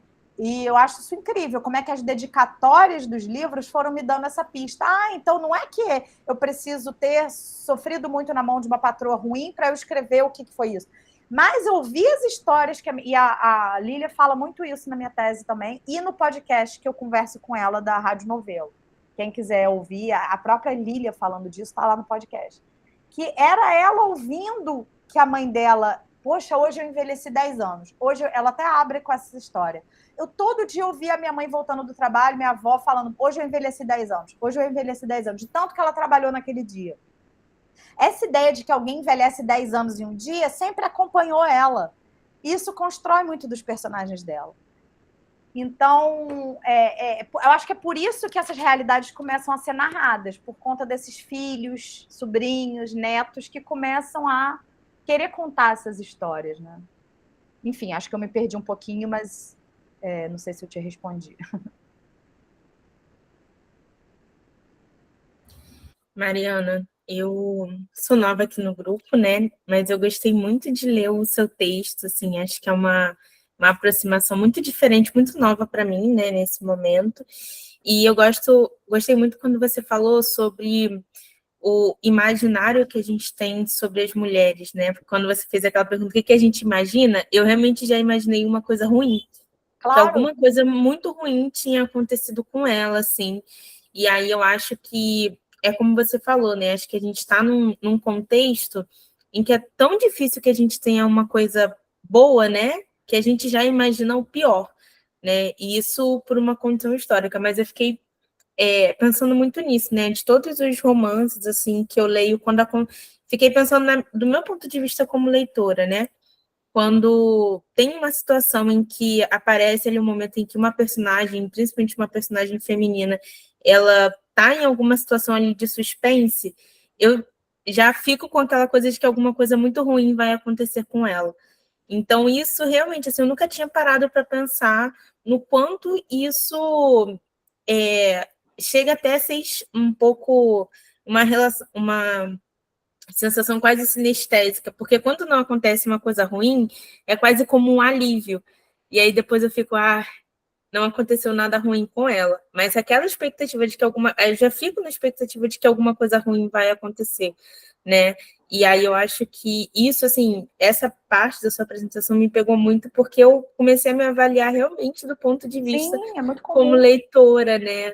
Do quanto isso, assim, me pega tanto no sentido mais literário, né, ou até mesmo, por exemplo, quando eu vou ler uma notícia sobre alguma mulher, né, e aí muitas vezes a gente já olha pensando, nossa, o que aconteceu com ela, né, e muitas vezes o que aconteceu já vem com essa expectativa de que alguma coisa muito ruim, que ela foi estuprada, que ela foi agredida, que ela foi morta, e aí eu fiquei pensando nisso, assim, né? No quanto esse imaginário se cria e no quanto a gente acaba criando essa relação e aí é quase como um alívio quando alguma coisa ruim não acontece. Exato, eu super te indico Perifobia, porque tem vários outros contos assim também. Tem um conto que eu acho lindíssimo, eu queria uma hora conseguir adaptar ele, fazer um curta-metragem, que se chama Dia de Graça, que é a história de uma mulher, uma manicure, ela está no dia de folga dela. Gente, eu fico contando o livro todo aqui, vocês me desculpem, mas eu realmente acho as cenas muito boas. Ela está no dia de folga dela, ela está em casa de gente fritando sardinha, tranquila, fumando o cigarrinho dela. Ela não está fazendo unha naquele dia, ela está de folga. Aí para um homem e começa a perguntar umas coisas para ela na rua, tipo assim, vizinho, passou na rua, alguém tocou lá, você conhece fulano que mora aqui, não sei o que, não sei o que. E eles começam a conversar, e é uma conversa meio de conversa boba, de rua. Fulano, mora mais aí não sei o quê, foi no médico. Ah, quer um café enquanto você espera? Começaram a conversar, eu falei, pronto. Esse homem vai entrar na casa dela, vai acabar com ela. É natural que você... A mulher que está de folga em casa, ou seja, ela não está fazendo nada, é porque vai acontecer alguma coisa, certo? A gente já espera. Aí para um homem desconhecido, começa com um papinho small talk com ela, vai acontecer alguma coisa. Não vou contar o que acontece, mas não é nada disso. Acontece outra coisa. E também não é o outro estereótipo que eles vão se apaixonar, vão ter uma linda noite de amor. Não! Acontece outra coisa. A gente não está acostumado, fica parecendo que a mulher ela tem o destino dela é encontrar um macho, é ser morta por um macho, entendeu? Não, sabe? Ela está no dia de folga, sabe o que acontece? Eles conversam, uma conversa boa. E só ele pega e vai embora. Acabou. E aí, ali, enquanto eles estão conversando, ela está fritando sardinha. Nesse momento, fritar sardinha é um trabalho doméstico que não está representado nessa ficção como uma condenação da identidade dela. Ela não está ali limpando um banheiro porque vem a patroa e vai dar um esporro, entendeu? Ela está fritando sardinha porque ela precisa comer. É isso. O trabalho doméstico ele também pode ter outras funções na ficção que não são exatamente para justificar uma ação, para justificar um enredo um pouco que é estereotipado também. Fica parecendo também que todo o trabalho doméstico é desgracento. E às vezes você está limpando uma janela porque você está limpando uma janela, entendeu? Você está fritando uma sardinha porque você está com fome. Então, eu acho isso legal, ela desloca essa nossa expectativa do estereótipo. E a gente começa a pensar, pô, às vezes tudo que você quer na vida é um dia tranquilo para você fritar uma sardinha e comer, e conversar, jogar um papo fora. E isso, sabe? Isso, por isso que chama Dia de Graça, o conto. Então, acho que tem uma... É isso, eu gosto muito dessa nova ficção que me conta novidades sobre o mundo, sabe? E a novidade do mundo é as coisas que a gente esqueceu de imaginar que são potenciais enredos e histórias simples, sabe? Eu acho que tem também uma outra relação também, né? Que é a possibilidade de você ter relações que não sejam relações românticas, né? No sentido em que a gente conhece, né? Porque realmente é aquilo que você falou, se num contexto ali, né, dessa literatura, e ela está conversando com aquele homem, né, que é um desconhecido, acho que no imaginário do leitor mesmo, né? Ou você tende a entender que eles vão virar amigos e vão se relacionar futuramente, né? Ou que ele vai fazer alguma coisa para ela. Você me contou essa situação e eu lembrei de um caso que eu li no Twitter de uma menina que ela estava voltando da faculdade e aí ela pedia para o pai aguardar ela no ponto, né? Porque era longe e tal. E aí teve uma vez que ela saltou do ônibus, ela olhou para o pai dela, só que ela não reconheceu ele. E automaticamente, quando ela viu aquele homem, ela saiu andando depressa e ele foi atrás dela. E aí ela começou a correr do próprio pai pelo fato de ter visto o homem. E aí essa coisa assim, me lembrou também essa questão do imaginário. Do imaginário não, né? Mas de como esse temor, talvez de ser mulher, das dificuldades que a gente encontra como ser mulher, passa também, né? Para aquilo que a gente atribui no sentido da nossa formação enquanto leitores também. Com certeza, porque a gente também tem que cuidar que, claro que a literatura é uma representação da realidade, é claro que tem muito a se dizer sobre denunciar essa violência, mas a gente também não pode esquecer de que a vida não é só isso, há outras possibilidades de existência, especialmente para corpos subalternizados, negros, né? E eu falo isso, gente, totalmente consciente da minha condição de privilégio, sou uma mulher branca, nunca tive nenhuma interdição na minha trajetória pela cor da minha pele, pela minha classe social. Minha família é uma família operária de Volta Redonda. Nunca tive nenhuma objeção em fazer o que eu quis por conta da minha classe ou raça, enfim. Então, eu tenho muita consciência disso. Mas é justamente por isso eu também assumo aí uma fala que é da Grada Quilomba, do Guerreiro Ramos, que é o racismo é um problema dos brancos, né? Então, eu justamente porque a minha família se beneficiou desse histórico, que isso desperta em mim um interesse em entender por que as coisas são como elas são, né? E por que essas, né? O que está aí em descompasso, né? Se também toda a literatura que a gente lê for o fim das mulheres continuar sendo essa condenação, a gente não consegue imaginar outras possibilidades de existência, né? Eu, por exemplo, nunca li o Conto de Aia, porque eu fico com medo, assim. Eu não quero ler aquilo, porque aquilo vai instaurar no meu imaginário que aquilo vai acontecer com a gente. Eu conheço a história, mas eu tenho receio, às vezes, de ler algumas coisas, porque eu não quero cristalizar tanto isso nas minhas possibilidades de existência, sabe? Assim, não é possível, né? O Gilead tem que sair, pelo menos, do meu imaginário. Eu evito ver o Black Mirror também. Não sei se isso é uma postura um pouco, sei lá, de fuga, mas é um jeito de eu proteger minha imaginação. Eu prefiro acreditar que, assim como as mulheres que pegaram lá o pau de arara, elas viraram presidente de sindicato de trabalhadora doméstica em vez de serem mais uma trabalhadora morta, explorada, entendeu? Uhum. Mas eu também acho assim, eu fiz grupo de estudo de distopia para desconstruir um pouco esse medo também, porque eu também acho que a distopia ela nos ajuda a enfrentar. Eu também não sou assim, eu entendo a função, é porque para mim é muito pesado. Assim. Eu ia complementar, Mari, assim, a partir da sua fala também, dessa possibilidade, né, de imaginar de outras formas e de guardar um pouco isso, de querer preservar, né? Quando você fala dos tipos, né, que você identifica, dos tipos de representação de mulheres domésticas, né? Tem lá a mãe negra ou é a mãe preta, né? Mãe preta. Lista, mãe preta. E eu acho muito interessante também pensar nessa diferença do olhar, né? Porque quando é o olhar sobre a mãe preta, ela pode cair nesse lugar de estereótipo, mas a mãe preta, mãe negra, também é a figura, por exemplo, que a Conceição Evaristo defende como sendo o local a partir de onde a gente pode pensar a escrevivência, né? Então, é essa mãe negra, quando ela se vê, né? Quando ela se define, que escolhe não contar histórias para ninar os da Casa Grande, né? Escolhe trazer essa confusão e balançar o barco e falar das coisas. Porque é porque o Monteiro Lobato narrou a Anastácia que a gente também pode nomeá-la, né? E, inclusive, ele faz um livro que são os causos dela, o que confirma essa personagem como a grande contadora de causos, né, histórias para ninar, gente grande da Conceição.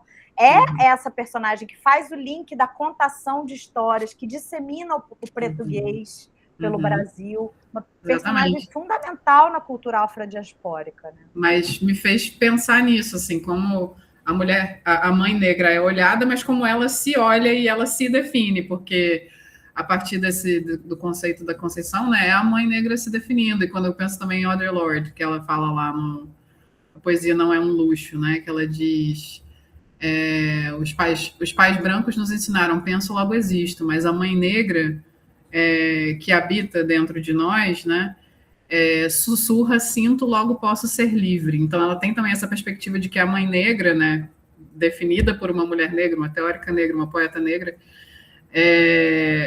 é esse lugar também dentro da gente onde a gente pode acessar o sentir, a profundidade, a ancestralidade, a memória, né? Então eu fico pensando nesses diferentes olhares e como eles também possibilitam a gente imaginar essa mãe negra de com certeza, assim como a Nega Fulô, quando ela se empodera da sexualidade dela, mas aí é isso, é quem está narrando, como está narrando, como está estereotipando ou branqueando né, esse ethos, né? Rafa, pode falar. Acho que depois da fala da Rafa a gente pode ir fechando, mas vamos lá. Elisa, eu só ia fazer uma consideração, porque você falou sobre essa questão da identidade, né? E naquele livro da Conceição, da Poemas de Recordação, acho que tem um poema, né, que ela é na Mulher o Tempo, que ela vai falando sobre como a mulher se olha, né? A mulher negra se olha em relação às suas rugas, às marcas que o tempo deixa nela. E aí eu fiquei pensando que ela também traz um chamado para como essa mulher foi se reconhecendo na identidade, né? E do quanto isso... no poema, ela até fala, né, que ela já não considera as rugas como uma coisa ruim, mas como um sentido da memória, de tudo que ela carregou. Então, pensar também na construção dessa identidade ao longo do tempo como um aspecto da memória, né? E de como o tempo também, né, é um elemento importante para a gente poder pensar na construção dessas identidades. Sem dúvida, Rafa. Qual o nome do poema mesmo? Vou até reler. A Mulher e o Na Tempo? Mulher o Tempo. Na Mulher. o Tempo. Isso. Uhum.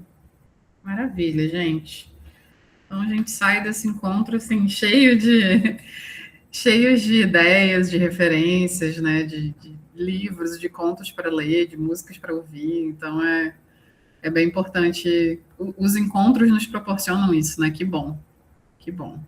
Então tá, gente. Eu convido vocês, se quiserem ouvir a própria Lília falando da tese, e eu conversando com ela, tem esse episódio na Rádio Novelo, que eu botei no grupo, e semana que vem a gente vai fazer essa conversa com a Eurídice e com a Elisa, mais sobre o livro todo, né? Sim. Estão convidadíssimas, apareçam lá, quinta, dia 16, às 18 horas, né? Isso. No canal do Pós-Lit. E é isso, seguimos em contato. Muito obrigada, Mari. Mandem o card para as pessoas. A partir de amanhã, pode baixar à vontade. Ok. Obrigada a você.